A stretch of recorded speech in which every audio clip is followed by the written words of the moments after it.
Back in 2016, a massive controversy erupted around a criminal justice algorithm called COMPAS. And honestly, it perfectly highlights one of the absolute biggest debates in data science today.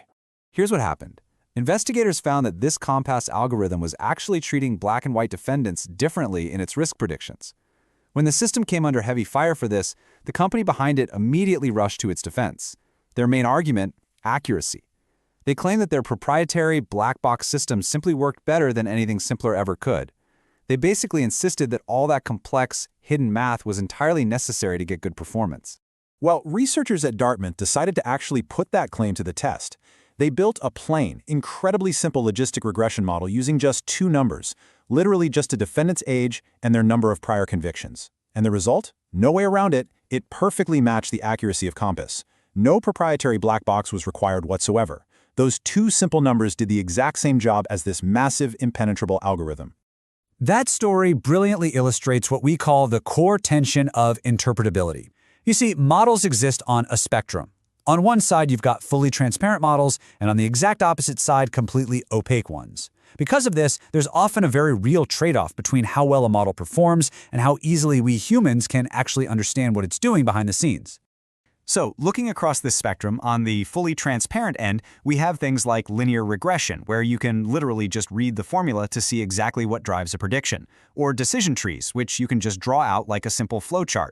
But as you move to the middle, it gets a bit murkier. Models like random forests have hundreds of interacting trees, meaning you need special tools like SHAP just to make sense of the whole ensemble. And then, all the way on the far right, sit the totally opaque, deep neural networks. We're talking millions of interacting parameters that no human could ever trace directly. They're explainable only after the fact, if at all. Section 1. When to choose simple, the glassbox model.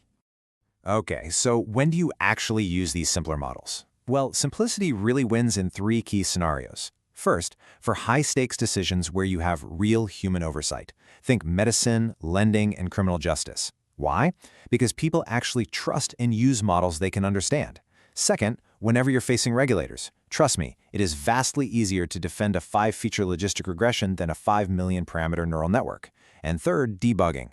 Transparent models let you see and fix problems before deployment instead of dealing with the messy fallout after. Let's look at a really concrete example to put this into perspective. Imagine we're trying to predict student success. A highly transparent decision tree might hit, say, 80% accuracy.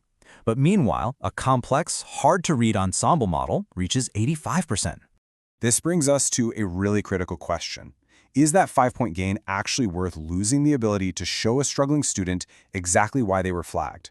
If you use the simpler model, you can explain the results to them in plain English, information they can actually act on. But with that 85% black box, you lose that human clarity entirely. So, what's the main takeaway for us here? Here is your rule of thumb. Start simple. Always build the interpretable baseline first and measure it honestly. You should really only reach for a black box if the accuracy gain truly justifies losing all that transparency. Because as we saw with that COMPAS example right at the start, the simple model often gets you almost all the way there anyway. I'll leave you with this final thought to chew on. As algorithms continue to shape more and more of our world, you have to ask yourself, would you trade true understanding for a slight boost in accuracy? Definitely think about that the next time you hear about some revolutionary new black box algorithm. Thanks for joining me for this explainer.